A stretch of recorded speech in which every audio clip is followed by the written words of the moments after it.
اعوذ باللہ من الشیطان الرجیم بسم اللہ الرحمن الرحیم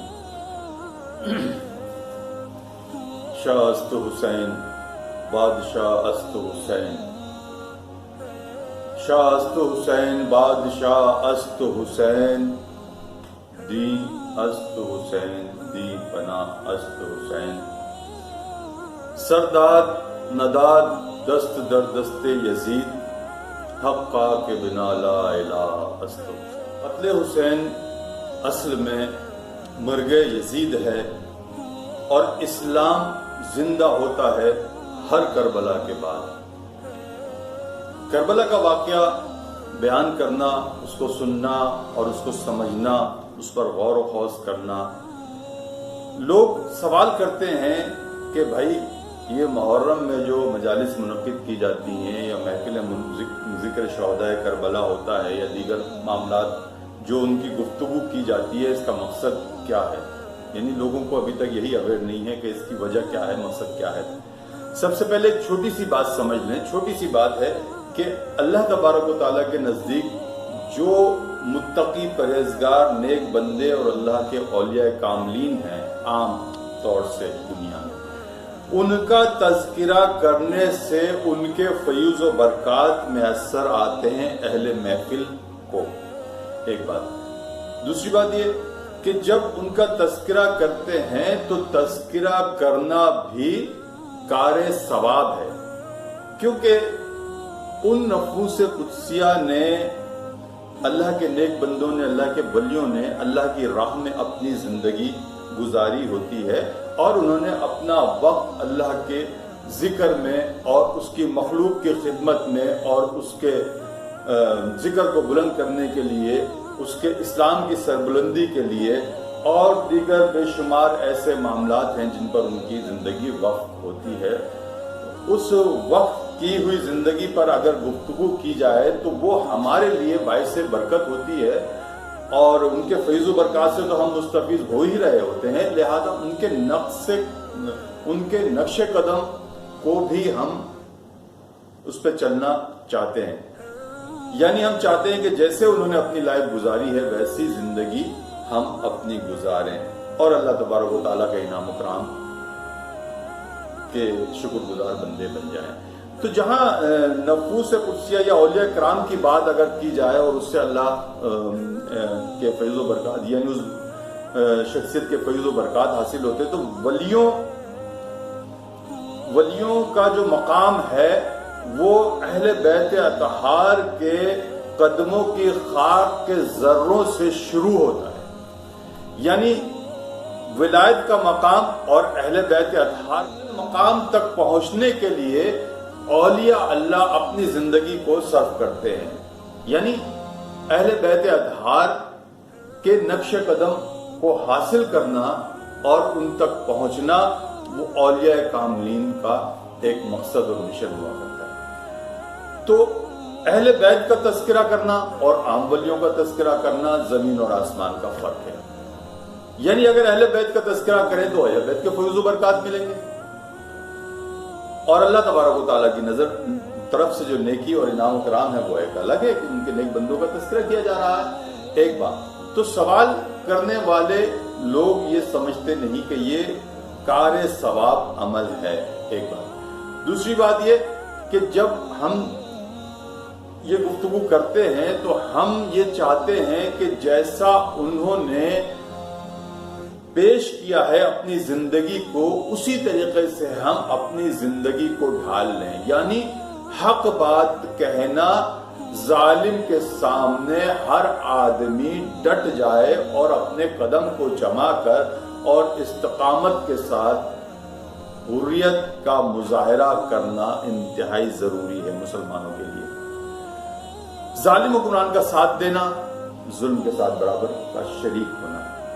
لہذا ہمیشہ ظلم کے خلاف آواز اٹھانا ہی حسینیت ہے۔ اور حضرت امام عالی مقام کا تذکرہ میں آپ کو بتا دوں، بہت حیران کن بات نہیں ہے، بہت عام سی بات ہے کہ امام عالی مقام کا تذکرہ جہاں مسلم امہ میں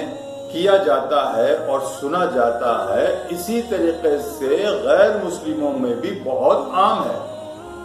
اگر آپ ہندوستان کا وزٹ کرتے ہیں پڑوسی ملک میں، تو وہاں پہ ہندوؤں کی ایک کثیر تعداد محرم کے ایام میں امام حسین کا تذکرہ کرتے ہیں اور ان کی محفلوں اور مجالس اور ذکر اذکار میں باقاعدہ شریک ہوتے ہیں، اور جو ان کے نام سے ذوالجناح کا جلوس یا دوسرے جلوس نکالے جاتے ہیں، تو ذوالجناح کے جلوس میں جو ایک ذوالجناح بنایا جاتا ہے اس پر اپنی منتیں چڑھاتے ہیں، اور وہاں پر جا کر اس کو جس طرح عام مسلمان احترام کرتے ہیں اسی طریقے سے پورا احترام اور اہتمام کیا جاتا ہے۔ اچھا، پچھلی نشست میں ہم پہنچے تھے کہ حضرت امام علی مقام جو مکے میں تشریف فرما تھے، اور جب بیعت کا سلسلہ جو بھی یہ واقع کربلا ہے، یہ بیعت کا ہی بیسک اس کا جو مقصد ہے وہ بیعت، یعنی بیعت کرنا، یزید کی بیعت کرنا۔ یزید کی بیعت سے مراد یہ کہ یزید کو اپنا خلیفہ مان لینا اور اپنا سرپرست اعلیٰ اور اپنا جو ہے حاکم مان لینا، امیر مان لینا۔ یہ چیز جو ہے اسی کے اوپر پورا واقع کربلا بیس کرتا ہے، شروع سے آخر تک واقع کربلا بیس کرتا ہے کہ جی بیعت کر کسی طریقے۔ تو امام علی مقام کو جب دعوت دی گئی، مکہ مدینے میں دعوت دی گئی، تو پہلی قربانی انہوں نے یہ دی وہیں پر کہ اپنے نانا جان کے روضے کو چھوڑ کر، اپنی جائے پیدائش کو چھوڑ کر انہوں نے ہجرت کر لی مکے کی طرف، کہ اگر ہم مکے ہجرت کر جاتے ہیں تو مکے میں امن و امان ہے، حرم موجود ہے، حرم میں جوں مارنا بھی حرام ہے، لہٰذا حرم میں نہ کوئی قتل ہوگا، نہ کوئی فتنہ ہوگا، نہ کوئی فساد ہوگا، لہٰذا اس فتنہ فساد سے بچنے کے لیے انہوں نے مدینہ چھوڑ کر مکے میں سکونت اختیار کی۔ اب یہاں سے گفتگو ہماری آگے چلے گی، تھوڑا سا ہم اس کے بیک گراؤنڈ پر چلے جاتے ہیں کہ ابھی امام علی مقام مکے سے کربلا تک کا ارادہ فرما رہے ہیں۔ کیوں؟ کہ چٹھیاں آ رہی ہیں، خطوط لیٹرز آ رہے ہیں، کوفے والوں کے لیٹرز آ رہے ہیں۔ وہ کیا کہہ رہے ہیں؟ وہ یہ کہہ رہے ہیں کہ جناب ہم اہل بیت کے ماننے والے ہیں۔ مضامین جو خطوط کے میں آپ کے سامنے پیش کروں، چند مثال کے طور پر چند مضامین اس قسم کے مضامین تھے کہ جس سے امام علی مقام نہ چاہتے ہوئے بھی بامر مجبوری ان کو کوفے کی طرف روانہ ہونا پڑا۔ کربلا کا بیچ میں کوئی تذکرہ نہیں ہے، یہ تو مکے سے چل کے کوفے جا رہے ہیں، کوفے والوں کی دعوت پہ۔ اب ہو کیا رہا ہے؟ جب انہوں نے مکے پہنچ گئے تو مکے میں خطوط آنا شروع ہوا۔ خطوط کی تعداد تقریباً 300 کسی نے لکھی، کسی نے 600، کسی نے 1200 تک خطوط جو ہے وہ پہنچ گئے ہیں امام علی مقام کے پاس کہ بھئی ہم جو ہے آپ کے ہاتھ پر بیعت کرنا چاہتے ہیں۔ مضامین کچھ اس طرح کے، ہم آپ کے ہاتھ پہ بیعت، ہم یزید کو نہیں مانتے خلیفہ، ہم آپ کو اپنا خلیفہ بنانا چاہتے ہیں، کیونکہ اس وقت جو ہے روئے زمین پہ کوئی آپ جیسا متقی پرہیزگار اللہ کا نیک بندہ موجود نہیں ہے، اور امارت کا حق متقی پرہیزگار شخص کو ہے، لہذا ہم آپ کو اپنا امیر مانتے ہیں۔ ہم نے تو امیر معاویہ کو نہیں مانا تھا، چلے جائے گا اس کے بیٹے یزید کو، جو فاسق اور فاجر ہے، شراب و شباب کا عادی ہے، سیر و شکار کا عادی ہے، اور مختلف غیر اسلامی رسومات، غیر اسلامی قوانین، غیر اسلامی معاملات جو ہے وہ اعلان کھلم کھلا کر رہا ہے، تو ہم اس کے کردار کو جانتے ہوئے بوجھتے ہوئے اس کو اپنا حاکم مقرر نہیں کر سکتے۔ دوسری بات، اب یہ خطوط کے مضامین، اگلا خطوط، اے مولا حسین، اگر آپ ہمارے درمیان تشریف نہیں لاتے ہیں تو ہم اللہ کی بارگاہ میں جب حاضر ہوں گے تو ہم یہ کہہ دیں گے کہ جناب اے میرے رب، ہم نے تو بامر مجبوری ہم نے نبی کے نواسے کو خطوط لکھے، اگر وہ تشریف نہیں لائے لہٰذا ہم نے مجبوراً یزید کی بیعت کر لی۔ اگر ہم سے یہ سوال ہوگا روز قیامت کہ یزید کی بیعت کیوں کی، تو ہم یہ جواب دیں گے کہ ہم نے نبی کے نواسے کو خطوط لکھے، وہ نہیں آئے، لہذا ہم نے یزید کی ظالم اور جابر و فاسق و فاجر کی بیعت کر لی۔ اچھا، اب مولا حسین نے جب اس طرح کی باتیں گفتگو سنی کہ بھئی لوگ جو ہے وہ بہت زیادہ پریشان ہیں اور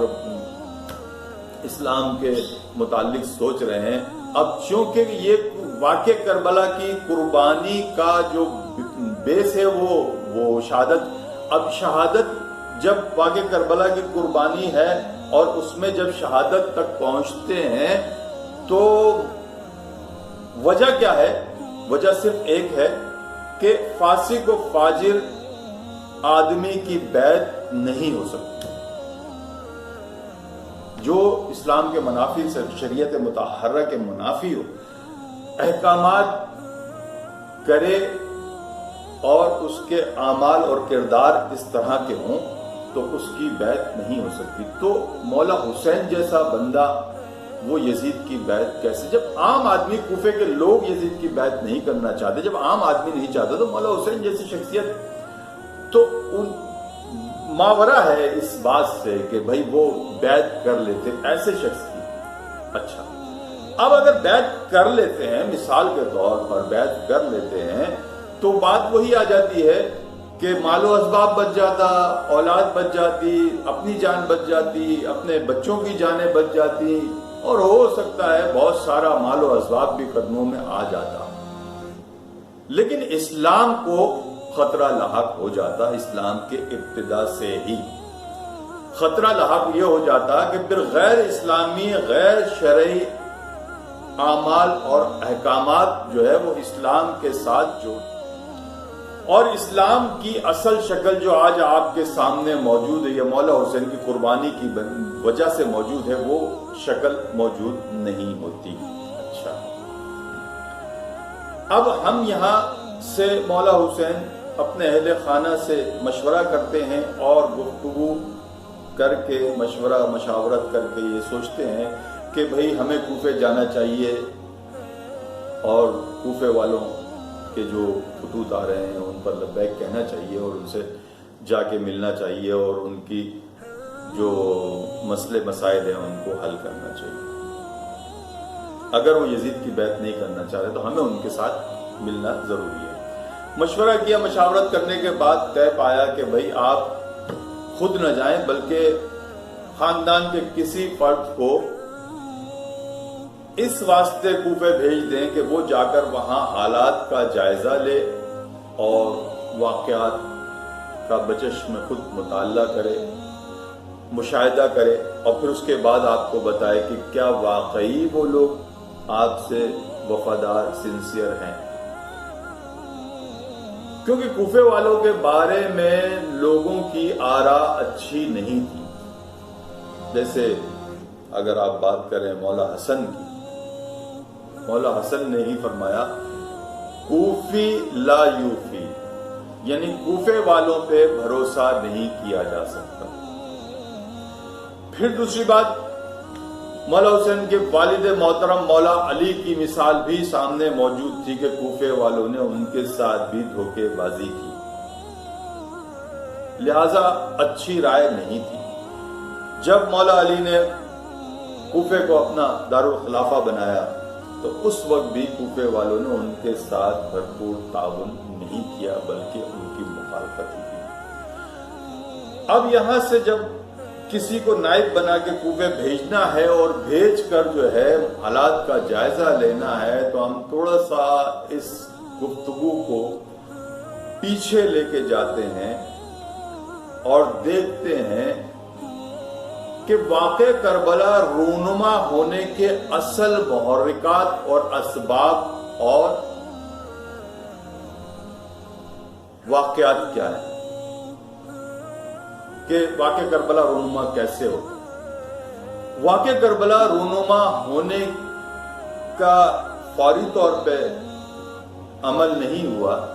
بلکہ اگر اس کے پیچھے جاتے ہیں تو جب حضرت عثمان غنی رضی اللہ عنہ کی شہادت ہوتی ہے، حضرت عثمان غنی رضی اللہ عنہ کی شہادت سے ایک مخالفت کا سلسلہ شروع ہو رہا ہے اور وہ واقع کربلا تک پہنچتا ہے۔ یعنی یعنی حالات و واقعات اس طرح کے بن گئے حضرت عثمان غنی رضی اللہ عنہ کی شہادت کے بعد کہ وہ سارا چارج جو ہے مولا علی کے اوپر لگا دیا گیا کہ مولا علی کی مدینے میں موجودگی میں حضرت عثمان غنی رضی اللہ عنہ کی شہادت ہوئی، لہذا اس کے بعد پہلی جنگ جو مسلمانوں کے درمیان ہوئی وہ جنگ جمل مولا علی اور بی بی عائشہ کے درمیان، اور پھر اس کے بعد جنگ صفین، پھر اس کے بعد جو مسلمانوں کی جنگ ہوئی ہے وہ تیسری جنگ جو ہے جنگ نہروان۔ ہم اس کے محرکات پر گفتگو اگلی نشست میں کریں گے انشاءاللہ۔